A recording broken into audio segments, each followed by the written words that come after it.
কুরুক্ষেত্রের রণভূমিতে আপনজনদের নিজের বিরুদ্ধে দেখে তাদের মৃত্যুর বিষয়ে ভেবে অর্জুনের মন বিচলিত হয়ে পড়েছিল। এই সম্পর্কের চক্রব্যূহতে জড়িয়ে পড়ে অর্জুনের জ্ঞান নাশ হয়েছিল। তখন আমি অর্জুনকে কিছু কথা বলেছিলাম, যেই কথাগুলো আপনাদেরও জানাটা প্রয়োজনীয়। আমাকে বলুন, এই সংসারে আপনি এমন কি নিয়ে এসেছিলেন, আর এই সংসারে আপনি কি ফেলে যাবেন? এই সংসার, এই জগৎ, এইসব বস্তু যা আপনার খুব প্রিয়, সবকিছু তা না জন্মের পূর্বে আপনার ছিল, আর না মৃত্যুর পর আপনার থাকবে। এই সংসার আমার থেকেই জন্ম নিয়েছে, আর মৃত্যুর পরে আমার মধ্যেই সমাহিত হয়ে যাবে। এখানে যার জন্ম হয়েছে তার মৃত্যু এখানে সুনিশ্চিত। শুধু জন্ম আর মৃত্যুর মধ্যের এই শরীর শুধুমাত্র একটা মাধ্যম, যার দ্বারা আমরা কর্ম করি, আর এই কর্মের ওপরেই শুধু আমাদের অধিকার রয়েছে।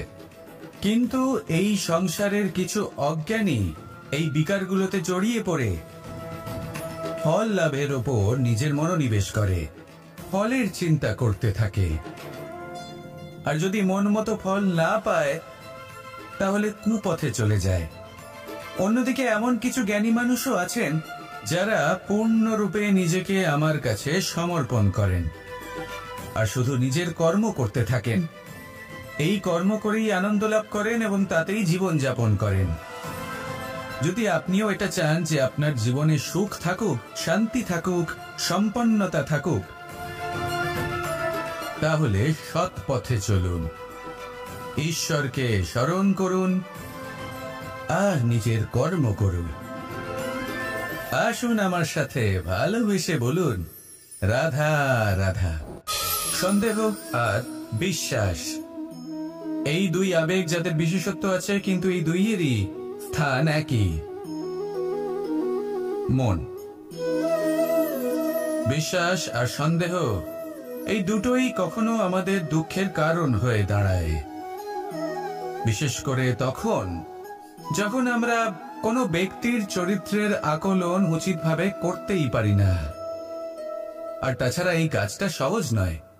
আমরা কখনো কখনো কোনো অনুচিত ব্যক্তিকে উচিত বলে ভেবে বসি, তার উপর বিশ্বাস করে ফেলি, আর ফলস্বরূপ সেই ব্যক্তি আমাদের বিশ্বাস ভঙ্গ করে বসেন, আর আমাদের দুঃখের সম্মুখীন হতে হয়। ঠিক সেইভাবেই কখনো কখনো আমরা এমন কোনো ব্যক্তির উপর সন্দেহ করি যে হয়তো পূর্ণরূপে পূর্ণ নিষ্ঠা ভরে আমাদের মঙ্গল কামনাই করেছেন। এমন একজন ব্যক্তি যে সত্যি বিশ্বাসের পাত্র, আর যখন সেই ব্যক্তি এটা জানতে পারেন যে আমরা তাকে নিয়ে সন্দেহ করেছি, খুবই স্বাভাবিক তিনি দুঃখী হয়ে যান। এমন কোনো ব্যক্তিকে দুঃখ দিলে আমাদের মনও দুঃখী হয়ে যায়। তখন আমরা এটা ভাবি যে এই সংসারে আমরা কার উপর আস্থা রাখব আর কাকেই বা সন্দেহ করব? এর উত্তর হলো সময়। এই সংসারে কোনো ব্যক্তির চরিত্র যাচাই করা সবথেকে কঠিন কাজ, সেটা সময় নিয়ে করুন। কোনো ব্যক্তিকে যদি আপনি বুঝতে চান, তাকে পরখ করে দেখতে চান, তাহলে তার সাথে যতটা সম্ভব সময় অতিবাহিত করুন। এই সময় আপনার সামনে সেই ব্যক্তির এমন কিছু দিক তুলে ধরবে যা আর কোনোভাবে আপনি দেখতে পাবেন না। তারপর কি, সময়ের সাথে আপনি জানতে পেরে যাবেন যে এই ব্যক্তি, তার উপর বিশ্বাস করা উচিত নাকি অনুচিত। শুধু এভাবেই যাচাই করুন আর আমার সাথে ভালোবেসে বলুন, রাধা রাধা। এই সংসারে প্রত্যেকটি ব্যক্তির নিজস্ব বিশেষত্ব আছে, আর এই বিশেষত্ব কারোর কাছে শক্তির সমান, কারোর কাছে দুর্বলতা, তা সে মানুষই হোক বা পশু পাখি হোক না কেন। যেমন মাছ নিজের সমগ্র জীবন জলের মধ্যেই যাপন করতে পারে, কিন্তু সে বনের মধ্যে ছুটতে পারবে না। সেখানে সিংহকে বনের রাজা বলা হয়, কিন্তু সে তার আধিপত্য জলে স্থাপন করতে পারবে না। যদি এই সিংহ মাছকে এই প্রতিস্পর্ধা জানায় যে তুমি বনের মধ্যে এসে আমার সম্মুখীন হও, তাহলে সেটা অনুচিত হবে। সেটা মাছের দুর্বলতা নিয়ে উপহাস করার মতোই হবে। এবার সংসার এটা দেখে যিনি দুর্বল তার পরিস্থিতি দেখেও হাসবে, আর আপনার মূর্খামি দেখেও উপহাসই করবে। সেই জন্য নিজের জীবনে সব সময় যদি নিজের তুলনা করতে হয়, তাহলে সেই ব্যক্তির সাথে করুন যে বল, স্থান এবং ধন এই 3 দিকে আপনার সমতুল্য, কারণ সেক্ষেত্রে দুজনেই উচিত শিক্ষা লাভ করবেন। যদি এমন কোনো ব্যক্তি থাকেন যিনি আপনার থেকে শক্তিশালী, কিন্তু তিনি আপনাকে দুঃখ দেওয়ার চেষ্টা করছেন, তাহলে এটা জেনে রাখবেন যে মানুষ কিন্তু সেই গাছেই পাথর ছুঁড়ে মারে যার ফল অত্যন্ত সুমধুর হয়ে থাকে। আর যদি আপনি বেশি শক্তিশালী হন, তাহলে অহংকার করবেন না। এটা মনে রাখবেন, অনেক বড় বড় পাথরও জলে ডুবে গিয়ে নিজের অস্তিত্ব হারিয়ে ফেলে। নিজের নিজের শক্তি সম্পর্কে সচেতন হন, সবাইকে ভালোবাসুন, সবাইকে সাহায্য করুন, আর আমার সাথে ভালোবেসে বলুন রাধা রাধা। মানুষ জীবনে সব সময় চিন্তা করে, ভাবতে থাকে যে তার জীবনে কতই না সমস্যা। তারপরে নিজের আশেপাশে দেখে আর ভাবে যে সবাই কত প্রসন্ন, শুধু আমার জীবনেই সমস্যা আছে। কিন্তু বিষয়টা তা নয়। শুধু প্রত্যেক ব্যক্তিরই নয়, প্রত্যেক প্রাণীরও জীবনে সমস্যা আছে। এবার মানুষ একটা পাখিকে দেখে এটাই ভাবে যে এদের জীবন কতটা সহজ। কোন দেশেরই সীমারেখা এদের উপর লাগু হয় না। কোথায় থাকবে সেই নিয়েও কোনো ভাবনা নেই, কত শান্তির জীবন এদের। তারপর সে একটা পিঁপড়েকে দেখে আর এটা ভাবে কি অসাধারণ, এদের তো সারা জীবনই মাটির উপরেই অতিবাহিত হয়, খাবারটাও মাটিতেই পেয়ে যায়, কি শান্তির জীবন এদের। কিন্তু যখন কোনো ঝড় আসে, তখন সবার আগে সেই পাখির বাসাটাই ঝড়ে ভেঙে যায়। এই পাখি যে শাখাতেই গিয়ে বসে পড়ুক, তাদের উপর সবসময় সংকট থাকে যে ওপর থেকে কোনো বড় পাখি এসে তাদের উপর প্রহার না করে, তারা নিজেদের প্রাণ না হারায়। আর যদি কথা বলি পিঁপড়েকে নিয়ে, এদের উপর সবসময় সংকট থাকে যে কোনোভাবে বাতাস বা জল এদের ভাসিয়ে না নিয়ে যায়, কোনো প্রাণী ওকে পা দিয়ে পিষে না দেয়, এই পিঁপড়ে পিষ্ট হয়ে না মারা যায়। দেখুন, সমস্যা প্রত্যেকের জীবনে রয়েছে, আর এই সমস্যা আসতেই থাকবে। এর অর্থ এটা নয় যে এই সমস্যার সম্মুখীন হওয়া যায় না, এর সমাধানও সম্ভব নয়। প্রত্যেক সমস্যার সমাধান অবশ্যই আছে, শুধু শান্ত মনে সেটা খুঁজে বের করতে হবে। তাহলে সেটাই করুন, প্রত্যেক সমস্যার সমাধান করতে থাকুন। যত সমাধান করবেন জীবন আনন্দময় হয়ে উঠবে। যদি সমাধান না করেন, তাহলে আজীবন দুঃখই পেতে থাকবেন। আসুন আমার সাথে ভালোবেসে বলুন রাধা রাধা। এই জীবনে আমরা কখনো না কখনো জয়ী হয়েছি, আবার কখনো পরাজয়েরও সম্মুখীন হয়েছি। কিন্তু একটা কথা বোঝা খুব প্রয়োজনীয়, যখন আমরা বিজয়ী হই তখন অবশ্যই উৎসব পালন করা উচিত, কিন্তু অহংকার করা উচিত নয়। সেখানেই যখন আপনি পরাজিত হন, তখন বিফল হওয়ার শোক পালন করবেন না। এই মনকে কুণ্ঠিত হতে দেবেন না, মনকে একাগ্রচিত্ত করুন। এই ইতিবাচক মনোভাব নিয়ে অগ্রসর হন। এই ইতিবাচক ভাবনা মনে জাগ্রত করার জন্য প্রথমে এটা বোঝা প্রয়োজনীয় যে ঈশ্বর ভেঙে যাওয়া বস্তুকেও সুন্দরভাবে ব্যবহার করে থাকেন। মেঘ যখন ভেঙে পড়ে, তখন আমরা বর্ষাকে পাই, সেই বর্ষা যা এই ধরিত্রীকে শান্ত করে। পাথুরে জমি যখন সেটা ভগ্ন হয়, তখন আমরা সমতল ধরিত্রী লাভ করি, ক্ষেত লাভ করি, যার থেকে আমরা সামগ্রী পেতে পারি। যখন একটি বীজ ভগ্ন হয়, তখন তার থেকে চারা জন্ম নেয়, যেটা ভবিষ্যতে আমাদের সুস্বাদু ফল দান করে, ফুলও প্রদান করে। তাই জীবনে যদি কখনো আপনার মনে হয় যে আপনি ভেঙে পড়েছেন, তাহলে দুঃখী হওয়ার কোনো প্রয়োজন নেই। আপনাকে শুধু এটা বুঝে নিতে হবে যে ঈশ্বর শীঘ্রই আপনাকে খুব বিশেষ একটা কিছু প্রদান করতে চলেছেন। এই জীবনে ওঠা নামা, জয় পরাজয়, এই সব কিছু আসতে থাকবে, চলেও যাবে। এই সব কিছুর সম্মুখীন হয়ে অগ্রসর হন, কিন্তু মনে ইতিবাচক শক্তি নিয়ে। আসুন আমার সাথে ভালোবেসে বলুন রাধা রাধা। অনেক সময় পথে চলতে গেলে এই ছোট ছোট কাকড় আমাদের পায়ের তলায় চাপা পড়ে যায়, কিন্তু তাও কখনো এদের অপমান করবেন না। এদের প্রারব্ধকে নিয়ে, এদের ভাগ্যকে নিয়ে, এদের আকারকে নিয়ে কখনো উপহাস করবেন না। ভাবুন, যদি কখনো ঝড় ওঠে আর এই ছোট্ট একটা কাকড় আপনার চোখে ঢুকে যায়, তাহলে কিন্তু সেটা আপনাকে অত্যন্ত কষ্ট দিতে পারে। এরকমই হয় আমাদের জীবনের প্রত্যেকটি ব্যক্তি। কখনো কাউকে অপমান করবেন না, সবসময় সবাইকে সম্মান করুন।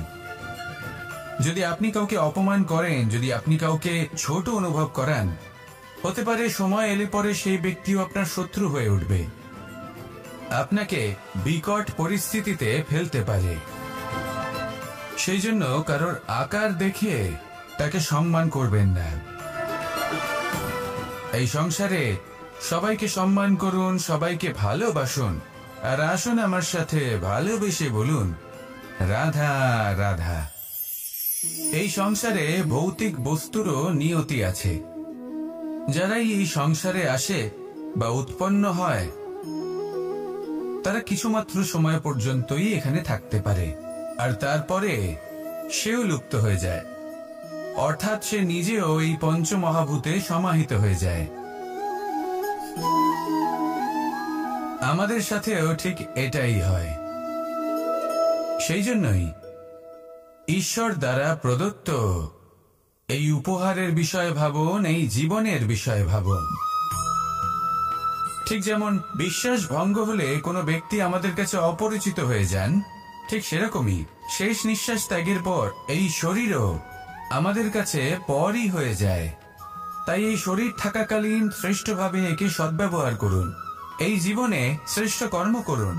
আর এই জীবনকে শ্রেষ্ঠভাবে যাপন করার জন্য কিছু কথা বোঝা প্রয়োজনীয়। যদি আপনি কারোর প্রশংসা করেন, তাহলে পূর্ণ হৃদয় দিয়ে করুন। যদি আপনি হস্তক্ষেপ করে থাকেন, তাহলে মস্তিষ্ক দ্বারা করুন। যদি আপনি সমীক্ষা করেন, তাহলে বিবেক দ্বারা করুন। যদি আপনি ধন অর্জন করতে চান, তাহলে নীতি অনুসারে চলুন। যদি জীবনযাপন করতে চান, তাহলে রীতি মেনে করুন। আর যদি ঈশ্বরের ভজন করতে চান, তাহলে ভক্তিভাব নিয়ে করুন। শুধু এই কথা মনে রাখবেন যে আপনার এই জীবন কিন্তু অনিশ্চিত কাল পর্যন্তই আছে।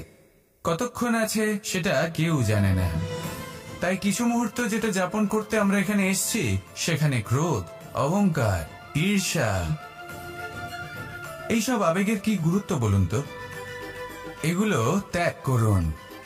মানুষকে ক্ষমা করতে শিখুন। আস্তে আস্তে বিশ্বাস করতে শিখুন। এই সংসারে নিঃস্বার্থভাবে প্রেম করতে শিখুন, আর সবার মধ্যে আনন্দ বিতরণ করুন। তাই এই সব গুণ যদি আপনি আত্মসাৎ করতে পারেন, তাহলে আপনার জীবনে শুধু আনন্দ এবং আনন্দই বিরাজমান হবে। আসুন আমার সাথে ভালোবেসে বলুন, রাধা রাধা। জল, জলই পৃথিবীতে বেঁচে থাকার জন্য আবশ্যক তো বটেই, কিন্তু এই জল আমাদের একটা অত্যন্ত গুরুত্বপূর্ণ শিক্ষা প্রদান করে। কখনো এই জলকে দেখেছেন?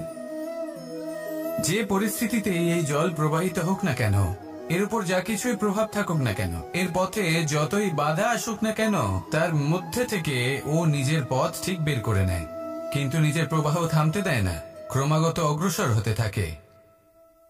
সেরকমই একটা শিক্ষা যেটা আমরা জল থেকে পেয়ে থাকি, তা হলো এটা: আমরা যখন জলের দিকে তাকাই, তখন আমরা নিজের প্রতিবিম্ব দেখি, স্পষ্টভাবে দেখতে পাই। কিন্তু তখনই দেখতে পাই যখন এই জল শান্ত থাকে, স্থির থাকে। যদি এই জল অশান্ত হয়ে থাকে, স্থির না হয়, তাহলে আমরা এতে নিজের প্রতিবিম্ব দেখতে পাই না। এটাই আমাদের মনের সাথেও হয়ে থাকে। যখনই জীবনে কোনো সংকট আসে, যদি আমরা শান্ত মনে, স্থির মনে সিদ্ধান্ত নিই, তাহলে সেটা এমন একটা শীতল সিদ্ধান্ত হবে যেটা আমাদের ভবিষ্যৎকে একটা শ্রেষ্ঠ স্থানে নিয়ে যাবে। যদি মন অশান্ত হয়, বিচলিত হয়, পীড়িত হয়, দুঃখিত হয়ে থাকে, রুষ্ট হয়ে থাকে, তাহলে অনেক সময় আমরা এমন সিদ্ধান্ত নিই যেটা আমাদের জন্য অনুচিত প্রমাণিত হয়। যখন আপনি ক্রুদ্ধ ছিলেন বা দুঃখের বশে ছিলেন, তখন অনেক সময় হয়তো এমন সিদ্ধান্ত নিয়েছেন যেটার জন্য ভবিষ্যতে আপনি অনুশোচনা করেছেন। এবার দেখুন, এই আবেগগুলো থেকে আমরা পালাতে পারবো না, কিন্তু এই আবেগগুলো আপনার উপর কতটা প্রভাব ফেলবে সেটা আমরা অবশ্যই ঠিক করতে পারি। এই মনকে আমরা নিয়ন্ত্রণ করতে পারি। এটাই করুন, চিন্তা করুন, এই মনকে শান্ত রাখুন, স্থির হতে চেষ্টা করুন, আর তারপরে সিদ্ধান্ত নিন। আসুন আমার সাথে ভালোবেসে বলুন, রাধা রাধা। আপনি কি কখনো নৌকা যাত্রা করেছেন? করে না থাকলেও নিশ্চয়ই দেখেছেন যে এই জল, যা নিজের অন্তরে সব কিছু সমাহিত করে নিতে পারে, এই নৌকা সেই জলের ওপরেই ভেসে থাকে। নদীর স্রোত কাটিয়ে সে সামনে অগ্রসর হয়। কিন্তু যদি এই নৌকায় কোনো ছিদ্র হয়, তাহলে কিন্তু সেই নৌকা ডুবে যাবে। আর এতে কোনো তফাৎ হবে না যে সেই ছিদ্র ছোট নাকি বড়, নৌকা ডুবে যাবে। এই ছিদ্র হলো আমাদের জীবনে আমাদের অপগুণ, আমাদের দোষ, আমাদের বিকার। কখনো এটা ভাববেন না যে এই দোষ খুবই ছোট, হইতে কিছুই যাবে আসবে না। না, সেই ছোট দোষ, সেই ছোট বিকার, যদি সেটাকে শুধরে না নেন, তাহলে সেটা আপনাকে আপনার পতনের দিকে নিয়ে যাবে। শেষ পর্যন্ত এটা আপনার উপর নির্ভরশীল যে আপনি কি চান। আপনার জীবনের এই নৌকা এভাবেই ডুবে যেতে দেখবেন, নাকি নিজেকে শুধরে নিয়ে সেই নৌকার সেই ছিদ্রটাকে ভরিয়ে তুলতে চাইবেন? নির্বাচন আপনার। আসুন আমার সাথে ভালোবেসে বলুন, রাধা রাধা।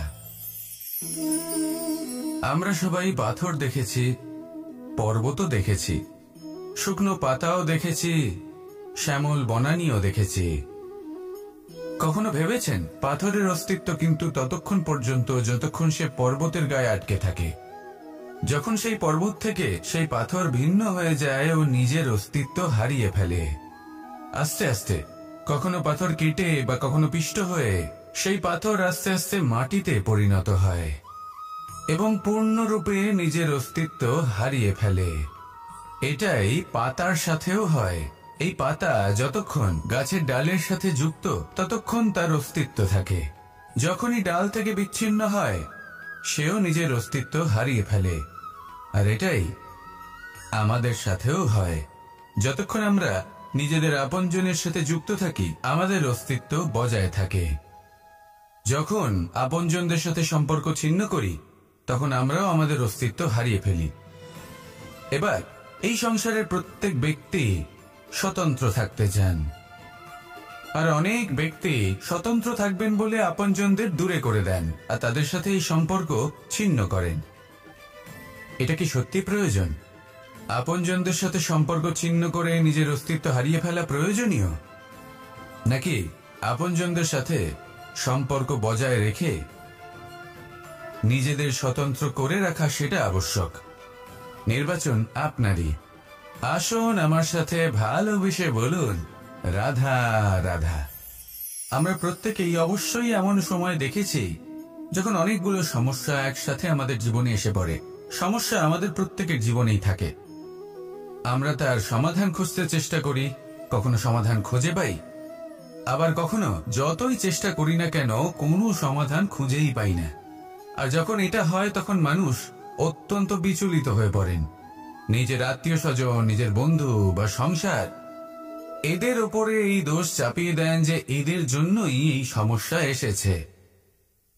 এবার যদি আমি আপনাকে কোনো পরামর্শ দিই, তাহলে এটাই বলবো যে দৃষ্টিভঙ্গি পাল্টে দেখুন।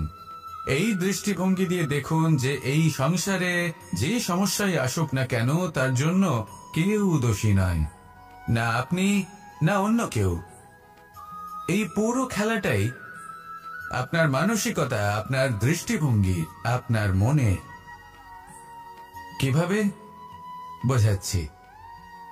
যখন আমাদের মন শক্ত থাকে, তখন কঠিন থেকে কঠিনতর পরিস্থিতিও আমাদের জীবনে খুব বেশি হলে প্রতিস্পর্ধা হয়ে থেকে যায়।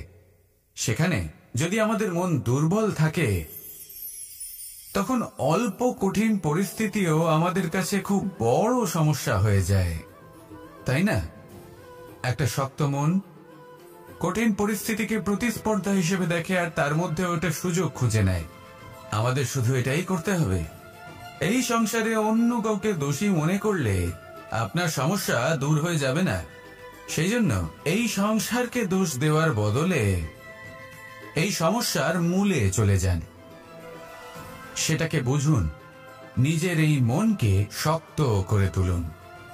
যদি আপনার মন শক্তিশালী হয় তাহলে এই সংসারে অনেক বড় বড় কঠিন থেকে কঠিনতর পরিস্থিতিও যদি আসে, আপনার জীবনে যতই বড় বড় সমস্যা আসুক না কেন আপনার লক্ষ্য লাভে বাধা দিতে পারবে না। আসুন আমার সাথে ভালোবেসে বলুন, রাধা রাধা। কখনো এই প্রকৃতির দিকে তাকিয়ে থাকবেন। এই প্রকৃতি অনেক ধরনের শিক্ষা দেয়। কোন একটা গাছকে দেখুন কিভাবে সে মাটি থেকে জল শুষে নেয়। সে ঝড় হোক বা হোক কড়া রোদ সব সহ্য করে এবং অবশেষে সে ফল ধারণ করে। আর সেই ফল উৎপন্ন করার পরে সে ফল কিন্তু সে নিজে গ্রহণ করে না, এই সংসারকে প্রদান করে, যাতে পশু পাখি মানুষ তারা এই ফল গ্রহণ করে শক্তিশালী হয়ে উঠতে পারে, সুস্থ থাকতে পারে। সেভাবেই নদী, সরোবর এরা নিজেরাও কিন্তু নিজেদের জল গ্রহণ করে না, মাটিকে প্রদান করে, পশু পাখিকে প্রদান করে। সূর্য নিজেও নিজের জন্য প্রজ্বলিত হয় না, সে প্রকাশ ছড়িয়ে দিতে চায় আমাদের সবার কাছে, সে আলো পৌঁছে দিতে চায়।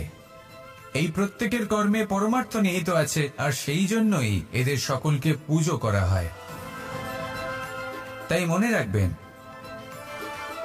আপনার কাছে জীবন যাপনের অতিরিক্ত যা কিছুই আছে তা পরমার্থের জন্য। তাহলে তার সদ্ব্যবহার করুন আর আমার সাথে ভালোবেসে বলুন, রাধা রাধা। পরিবর্তন, এটা হলো সৃষ্টির অমূল্য নিয়ম। এই সংসারে সবকিছু সময়ান্তরে পরিবর্তিত হয়, এই সময়ও পরিবর্তিত হয়। পরিবর্তন চিরকাল হয়ে এসেছে আর চিরকাল হতে থাকবে। কিন্তু এবার আমরা সেই পরিবর্তন কিভাবে লাভ করব যেটা আমাদের প্রয়োজন, যেটা আমরা চাই? আমরা জীবনে বিকাশ চাই। এই বিকাশ কিভাবে লাভ করতে পারি? এই প্রকৃতি কিন্তু আমাদের অত্যন্ত উত্তম উদাহরণ দিয়ে বুঝিয়েছে। একটি বিন্দুর উদাহরণ দিয়েছে যা ভবিষ্যতে একটা বিশাল নদীর আকার ধারণ করে। এটা কিভাবে হয়? মেঘ থেকে একটি বিন্দু ঝরে পড়ে সেই পর্বতের ওপর যেখানে হিম আছে। সেই হিমের সংস্পর্শে আসা মাত্র সেই বিন্দুর সাথে আরো বেশ কিছু বিন্দু যুক্ত হয়, তারপর তারা অগ্রসর হয়, আরো কিছু বিন্দু যুক্ত হয়, আস্তে আস্তে একটা ক্ষীণ ধারার রূপ ধারণ করে এবং সেটাই ভবিষ্যতে আরো এগোতে থাকে। অনেকটা যাওয়ার পর যখন অনেক সংখ্যক বিন্দু একসাথে যুক্ত হয় তখন সেটা বিশাল নদীর আকার ধারণ করে। এবার আমরা মানুষ বলে আমাদের সাথে এই নিয়মের অন্যথা হয় তা নয়। আমরাও এই প্রকৃতির অংশ, আমাদের ক্ষেত্রেও একই নিয়ম প্রযোজ্য। যখন পরিশ্রম করে অনেক সংখ্যক বিন্দু আমরা একত্রিত করব তখনই পরিবর্তনের নদী প্রবাহিত হবে। প্রয়োজন হলো নিরন্তর পরিশ্রম করা এবং ধৈর্য ধরা।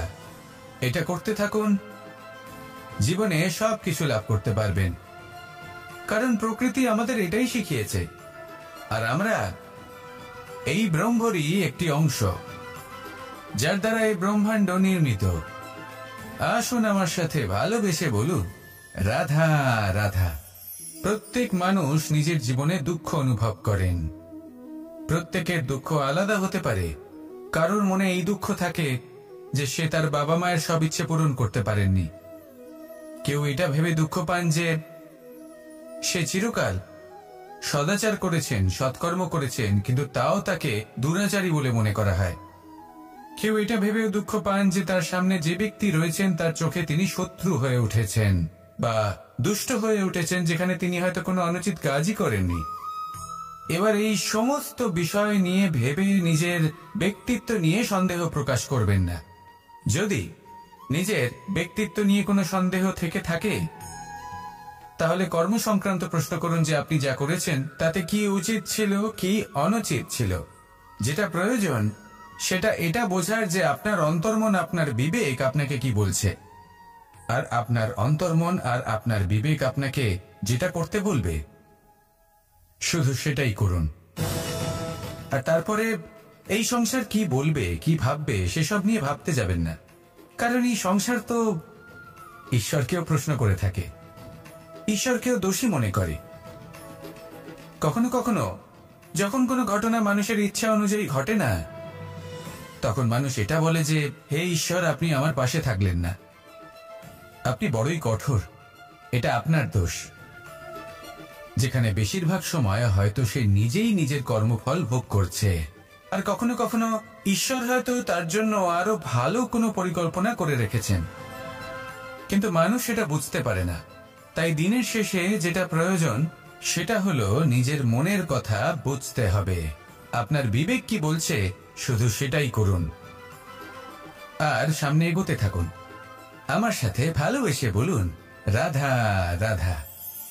পাশা নামক এই খেলাটি আপনারা নিশ্চয়ই খেলেছেন, না খেলে থাকলে দেখেছেন, আর যদি দেখেও না থাকেন তাহলে নিশ্চিত রূপে শুনেছেন।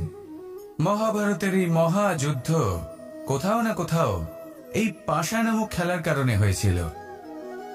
পাশার এই বিচিত্র খেলা, দান, এইসবের কারণে কেউ নিজের মাথায় রাজ মুকুট পরিধান করেছিলেন, আবার সেখানে পরাজিত হওয়ার জন্য কাউকে বনবাস ভোগ করতে হয়েছিল। কিন্তু এই খেলা সমাপ্ত হওয়ার পরে সমস্ত ঘটি আর এই পাশার ছক একই পুটলিতে স্থান পেল। এটাই হলো আমাদের জীবন। এই সংসারে আমরা জয় পরাজয়ের বিষয়ে এতটাই ভাবি, এত চিন্তা করি যে এই জীবনের খেলার আনন্দটাই উপভোগ করতে পারি না। আর অবশেষে কি হয়? কেউ জয়ী হন, কেউ পরাজিত হন, কিন্তু দুজনেই একই স্থানে পৌঁছে যান। প্রত্যেক ব্যক্তি মৃত্যুর পরে একটি নির্দিষ্ট স্থানেই পৌঁছতে বাধ্য,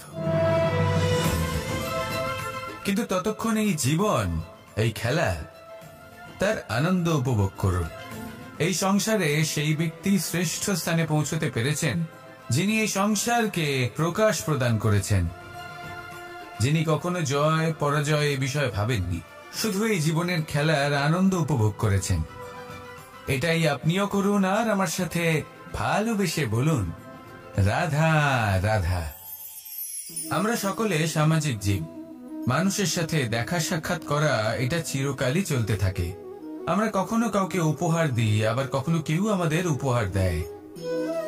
কখনো কি এমন হয়েছে যে আপনি কাউকে একটা উপহার দিয়েছেন, কিছু সময় পরে বা কিছু মাস পরে সেই উপহারই ঘুরে ফিরে আপনার কাছেই এসেছে, অর্থাৎ সেই বস্তুটাই আপনার কাছে আবার ফিরে এলো? এরকম হয়। ছেলেবেলায় একদিন একজনের বিবাহ ছিল, তখন মা তাকে একটা উপহার দিতে চাইছিলেন, তাই তিনি একটা পোশাক বানালেন আর সেটাকে সুসজ্জিত করছিলেন। আমি দেখলাম আর জিজ্ঞেস করলাম যে মা, এই পোশাক এত সুসজ্জিত করার কি আছে? তখন মা বললেন যে কানাই, কখনো কাউকে এমনই উপহার দেবে, এমন প্রকারে দেবে যে সেটা যদি আবার ঘুরে ফিরে তোমার কাছে ফিরে আসে তাহলে যেন তোমার খারাপ না লাগে। এটাই কিন্তু হয় আমাদের ব্যবহারের সাথে, কর্মের সাথেও এবং আমাদের কথার সাথেও। তেমনই আচরণ করবেন যে আচরণ আপনি সহ্য করতে পারবেন। যদি মুখ থেকে কটু কথা বেরোতে থাকে তখন নিজেকে সংযত করে নিন। সেই শব্দই প্রয়োগ করুন যেটা আপনি তার বদলে শুনতে চাইবেন, এবং আপনার দুঃখও হবে না, কারণ আপনার কর্ম এমন একটা উপহার যেটা আবার ঘুরে ফিরে ফলস্বরূপ আপনার কাছেই আসবে। সেই জন্য নিজের আচরণ শুভ করুন, নিজের মানসিকতা শুভ করুন, নিজের মুখ থেকে মধুর বাণী নিঃসৃত করুন, আর এভাবে মধুরভাবে বলুন রাধা রাধা। এই সংসারে একটা শব্দ আছে যার বিষয়ে মানুষ অত্যাধিক চিন্তা ভাবনা করে, আর সেই শব্দ হলো অস্তিত্ব, পরিচয়। প্রত্যেক ব্যক্তি এই সংসারে নিজের অস্তিত্ব গড়তে চায়, আর ছোট থেকে এটাই হয়। যখন আমরা শ্রেণীকক্ষে যাই, পড়তে যাই, তখন আমরা এটাই ভাবি যে আমরা নিজেদের অস্তিত্ব গড়ব, সুনাম অর্জন করব। সকল ব্যক্তি যাতে এটাই বলে যে এই হলো সর্বশ্রেষ্ঠ ছাত্র, আর এটাই আমাদের পরিচয়। কার্যক্ষেত্রেও আমরা ঠিক এটাই চেষ্টা করি, পরিশ্রম করতে থাকি এবং ভবিষ্যতে গিয়ে আমরা নিজেদের পরিচয় খুঁজে পাই। পরিচয়ের সাথে সাফল্য আসে, আর সাফল্যের সাথে আসে অস্তিত্ব। আর যখন এই দুটি সংযুক্ত হয়, তখন মানুষ অসফলতার কথা ভেবে ভয়ভীত হয়ে পড়ে, আর এটা ভাবতে থাকে যে যদি আমি অসফল হই তাহলে সেই পরিচিতির কি হবে, সেই নামের কি হবে, সেই সবকিছু যে আমি অর্জন করেছি তার কি হবে। সে ভয়ভীত হয়ে পড়ে, আর এই ভয়ের কারণে তার বিকাশ কোথাও না কোথাও অবরুদ্ধ হয়। সে শ্রেষ্ঠ কর্ম করা বন্ধ করে দেয় এবং শুধুই সুরক্ষিত থাকতে চেষ্টা করে। আর অসফল হলে তাতে ভয় পাওয়ার কোনো প্রয়োজন নেই, কারণ যখন আপনি সফল হন তখন এই সাফল্য আপনার পরিচয় এই সংসারের সাথে করায়। কিন্তু যখন আপনি অসফল হয়ে থাকেন তখন এই অসফলতা এই সংসারের পরিচয় আপনার সাথে করায়, যা অত্যন্ত আবশ্যক। অসফলতা প্রত্যেকের জীবনেই আসবে, তার সম্মুখীন হন আর তার থেকে শিক্ষা লাভ করুন। কারণ যখনই আপনি অসফল হন তখনই আপনার জ্ঞান চক্ষু উন্মুক্ত হয়। আসুন আমার সাথে ভালোবেসে বলুন,